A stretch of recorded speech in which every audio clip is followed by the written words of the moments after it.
Mel Brooks is an American actor, comedian, film producer, director and screenwriter.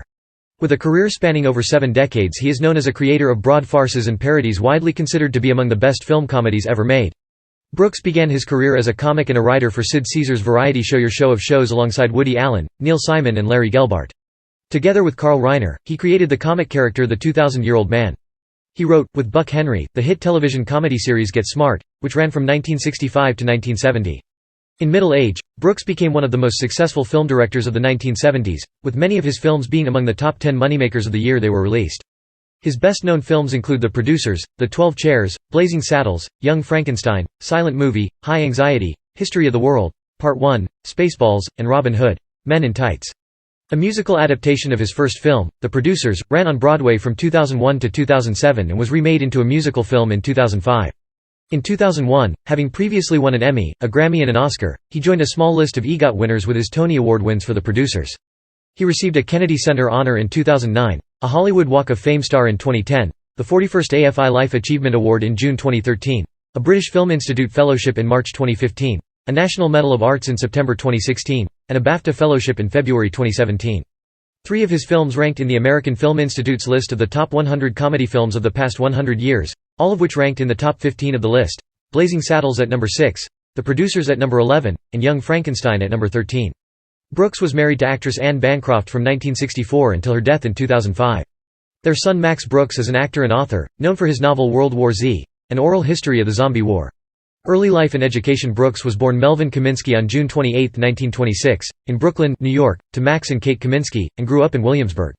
His father's family were German Jews from Danzig. His mother's family were Jews from Kiev, in the Pale of Settlement of the Russian Empire. He had 3 older brothers, Irving, Lenny, and Bernie. Brooks's father died of kidney disease at 34 when Brooks was 2 years old. He has said of his father's death, "There's an outrage there. I may be angry at God, or at the world, for that.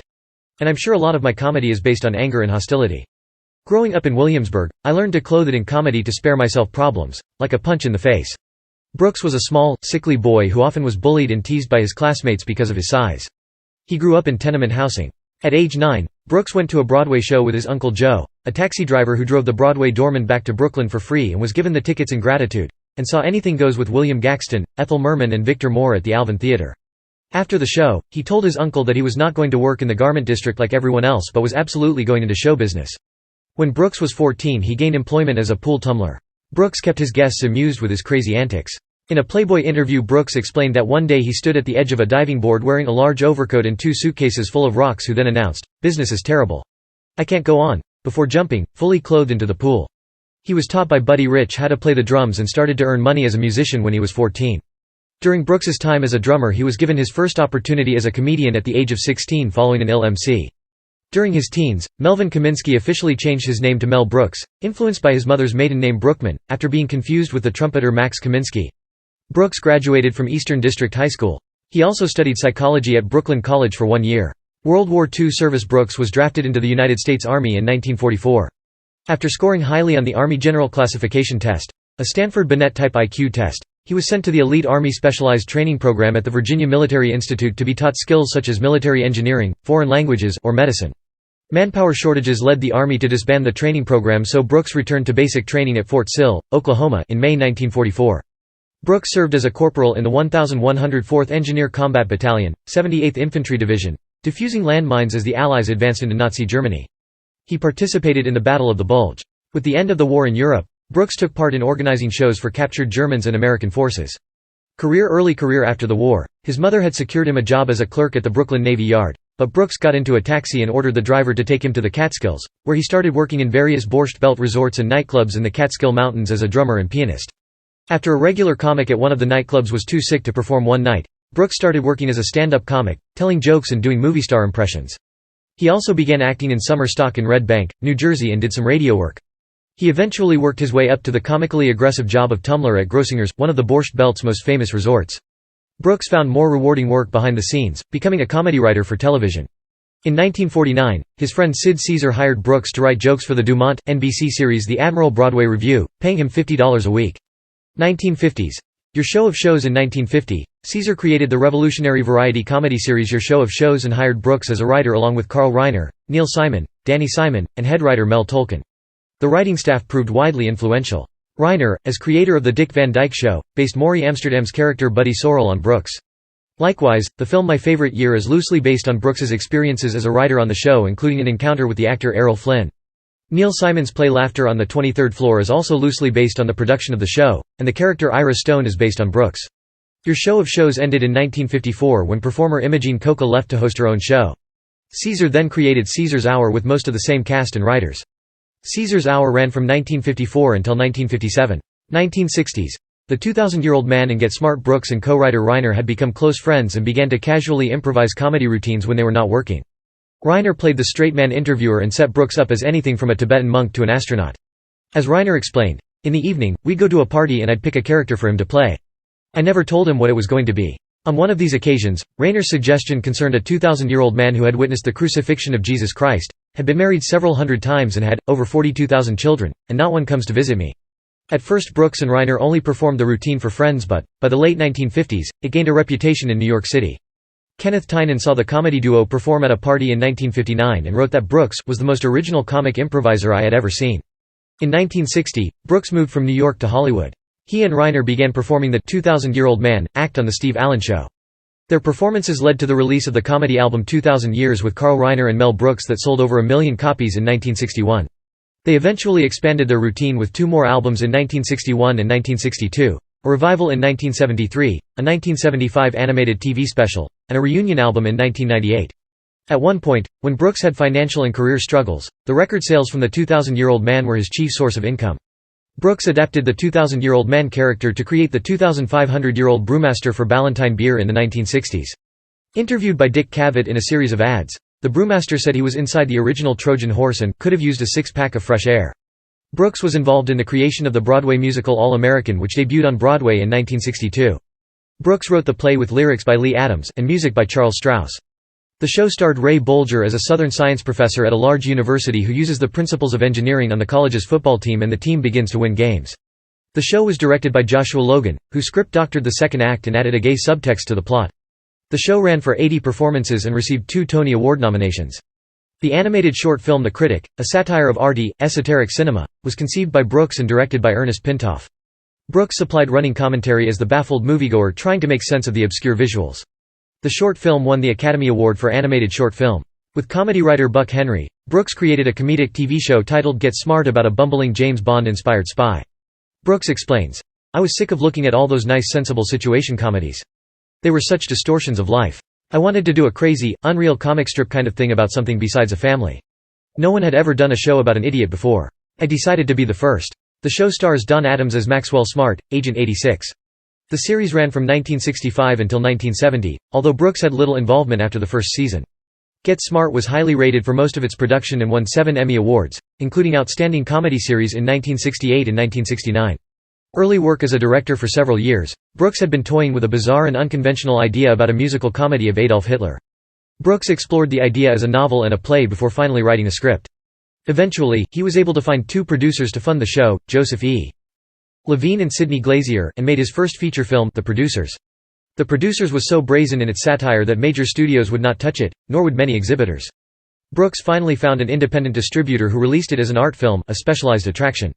At the 41st Academy Awards, Brooks won the Oscar for Best Original Screenplay for the film over fellow writers Stanley Kubrick and John Cassavetes. The Producers became a smash underground hit, first on the nationwide college circuit, then in revivals and on home video.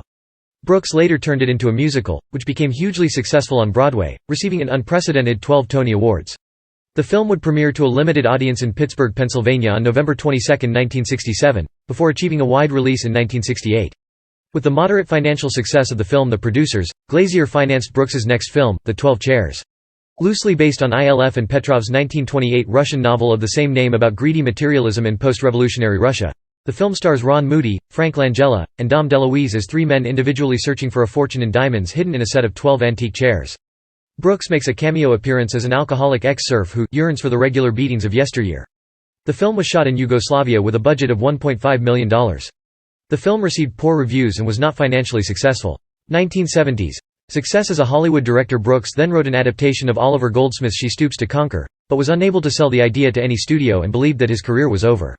In 1972, Brooks met agent David Begelman, who helped him set up a deal with Warner Brothers to hire Brooks as a script doctor for an unproduced script called Tex X. Eventually, Brooks was hired as director for what became Blazing Saddles, his third film. Blazing Saddles starred Cleavon Little, Gene Wilder, Harvey Korman, Slim Pickens, Madeline Kahn, Alex Karras, and Brooks himself, with cameos by Dom DeLuise and Count Basie. The film had music by Brooks and John Morris and had a modest budget of $2.6 million. This film is a satire on the Western film genre and references older films such as Destry Rides Again, High Noon, Once Upon a Time in the West, and The Treasure of the Sierra Madre, as well as a surreal scene towards the end of the film referencing the extravagant musicals of Busby Berkeley. Upon its release, Blazing Saddles was the second highest U.S. grossing film of 1974, earning $119.5 million worldwide. Despite mixed reviews, the film was a success with younger audiences.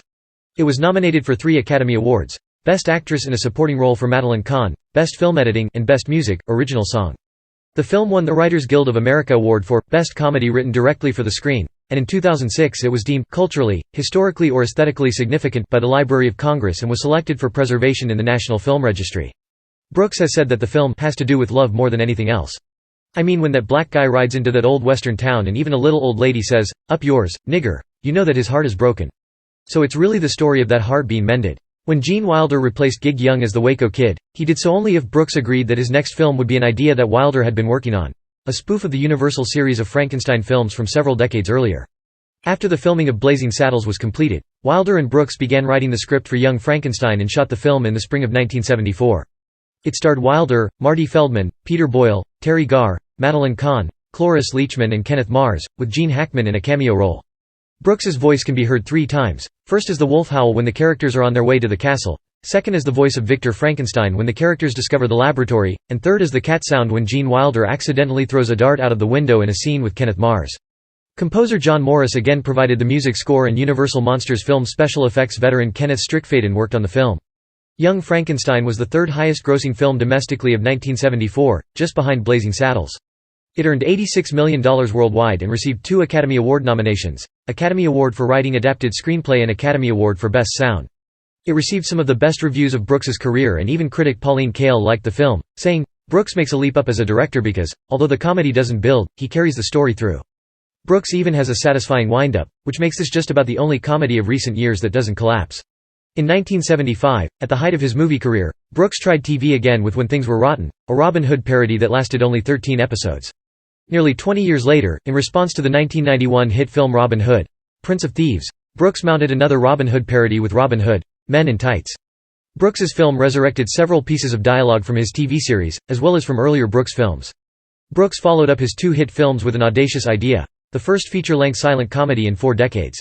Silent Movie was written by Brooks and Ron Clark, starring Brooks in his first leading role, Dom DeLuise, Marty Feldman, Sid Caesar, Bernadette Peters, and in cameo roles playing themselves, Paul Newman, Burt Reynolds, James Caan, Liza Minnelli, Anne Bancroft, and the non-speaking Marcel Marceau, who ironically uttered the film's only word of audible dialogue, "Non." Although not as successful as his previous 2 films, Silent Movie was a hit and grossed $36 million. Later that year, Brooks was named number 5 on a list of the top 10 box office stars. Brooks's parody of the films of Alfred Hitchcock in High Anxiety was written by Brooks, Ron Clark, Rudy DeLuca, and Barry Levinson. It was the first movie produced by Brooks himself. It starred Brooks, Madeline Kahn, Cloris Leachman, Harvey Korman, Ron Carey, Howard Morris, and Dick Van Patten. The film satirizes such Hitchcock films as Vertigo, Spellbound, Psycho, The Birds, North by Northwest, Dial M for Murder, and Suspicion. Brooks stars as Professor Richard H. Thorndike, a Nobel Prize-winning psychologist who also happens to suffer from high anxiety. 1980s to 1990s. Later film career. By 1980, Gene Siskel and Roger Ebert had referred to Mel Brooks and Woody Allen as the 2 most successful comedy directors in the world today. America's 2 funniest filmmakers. Released that year was the dramatic film The Elephant Man, directed by David Lynch and produced by Brooks. Knowing that anyone seeing a poster reading, "Mel Brooks presents The Elephant Man," would expect a comedy, he set up the company Brooks Films. Brooks Films has since produced a number of non-comedy films, including Francis, The Fly, and 84 Charing Cross Road, starring Anthony Hopkins and Anne Bancroft, along with comedies, including Richard Benjamin's My Favorite Year, which was partially based on Mel Brooks's real life. Brooks sought to purchase the rights to 84 Charing Cross Road for his wife, Anne Bancroft, for many years. He also produced the comedy Fatso that Bancroft directed. In 1981, Brooks joked that the only genres that he had not spoofed were historical epics and biblical spectacles. History of the World Part 1 was a tongue-in-cheek look at human culture from the dawn of man to the French Revolution. The film was written, produced, and directed by Brooks with narration by Orson Welles. This film was another modest financial hit, earning $31 million. It received mixed critical reviews. Critic Pauline Kael, who for years had been critical of Brooks, said, "Either you get stuck thinking about the bad taste or you let yourself laugh at the obscenity and the humor as you do Buñuel's perverse dirty jokes." Brooks produced and starred in a remake of Ernst Lubitsch's 1942 film To Be or Not to Be. Brooks's 1983 version was directed by Alan Johnson and starred Brooks, Anne Bancroft, Charles Durning, Tim Matheson, José Ferrer, and Christopher Lloyd. The film garnered international publicity by featuring a controversial song on its soundtrack, To Be or Not to Be, satirizing German society in the 1940s with Brooks playing Hitler. The second movie Brooks directed in the 1980s came in the form of Spaceballs, a parody of science fiction, mainly Star Wars. The film starred Bill Pullman, John Candy, Rick Moranis, Daphne Zuniga, Dick Van Patten, Joan Rivers, Dom DeLuise, and Brooks. In 1989, Brooks made another attempt at television success with the sitcom The Nuthouse, which featured Brooks regulars Harvey Korman and Cloris Leachman and was originally broadcast on NBC, but the network only aired 5 of the 11 episodes produced before canceling the series. During the next decade, Brooks directed Life Stinks, Robin Hood, Men in Tights, and Dracula, Dead and Loving It. People magazine suggested, anyone in a mood for a hearty laugh couldn't do better than Robin Hood. Men in Tights, which gave fans a parody of Robin Hood, especially Robin Hood, Prince of Thieves. Like Brooks's other films, it is filled with one-liners and even the occasional breaking of the fourth wall. Robin Hood. Men in Tights was Brooks's second time exploring the life of Robin Hood, the first, as mentioned above, having been with his 1975 TV show, When Things Were Rotten. Life Stinks was a financial and critical failure, but is notable as being the only film that Brooks directed that is neither a parody nor a film about other films or theater. In the 2000s, Brooks worked on an animated series sequel to Spaceballs called Spaceballs, the animated series, which premiered on September 21, 2008, on G4 TV. Brooks has also supplied vocal roles for animation. He voiced Bigwell, the master inventor, in the animated film Robots, and in the later animated film Mr. Peabody and Sherman he had a cameo appearance as Albert Einstein. He returned, to voice Dracula's father, Vlad, in Hotel Transylvania 2 and Hotel Transylvania 3, Summer Vacation. 2000s. Musicals and TV. The musical adaptation of his film The Producers to the Broadway stage broke the Tony record with 12 wins, a record that had previously been held for 37 years by Hello, Dolly! At 10 wins. This success led to a big screen version of the Broadway adaptation, remake with actors Matthew Broderick, Nathan Lane, Gary Beach, and Roger Bart reprising their stage roles, in addition to new cast members Uma Thurman and Will Ferrell in 2005. In early April 2006, Brooks began composing the score to a Broadway musical adaptation of Young Frankenstein, which he says is, perhaps the best movie ever made. The world premiere was performed at Seattle's Paramount Theater, between August 7, 2007, and September 1, 2007, after which it opened on Broadway at the former Lyric Theater, New York, on October 11, 2007. It earned mixed reviews from the critics. Brooks joked about the concept of a musical adaptation of Blazing Saddles in the final number in Young Frankenstein, in which the full company sings, next year, Blazing Saddles. In 2010, Mel Brooks confirmed this, saying that the musical could be finished within a year. No creative team or plan has been announced. In October 18, 2021 it was announced Mel Brooks would write and produce History of the World Part 2, a follow-up to his 1981 movie. Personal life. Brooks was married to Florence Baum from 1953 to 1962, their marriage ending in divorce. They had 3 children, Stephanie, Nikki, and Eddie. Brooks married stage, film and television actress Anne Bancroft in 1964, and they remained together until her death in 2005. They met at a rehearsal for the Perry Como variety show in 1961, and were married 3 years later on August 5, 1964, at the Manhattan Marriage Bureau. Their son, Max Brooks, was born in 1972, and their grandson, Henry Michael Brooks, was born in 2005. In 2010, Brooks credited Bancroft with having been the guiding force behind his involvement in developing The Producers and Young Frankenstein for the musical theater, saying of an early meeting with her, "From that day, until her death, we were glued together." Regarding religion, Brooks stated, "I'm rather secular. I'm basically Jewish. But I think I'm Jewish not because of the Jewish religion at all. I think it's the relationship with the people and the pride I have. The tribe surviving so many misfortunes, and being so brave and contributing so much knowledge to the world and showing courage." On Jewish cinema, Brooks said, "They can be anything and anywhere. If there's a tribal thing, like, the, please God, protect us feeling, we don't know where and how it's gonna come out." Avatar was a Jewish movie. These people on the run, chasing, and being pursued. Brooks endorsed Joe Biden in the 2020 presidential election, in his first ever public endorsement of a political candidate.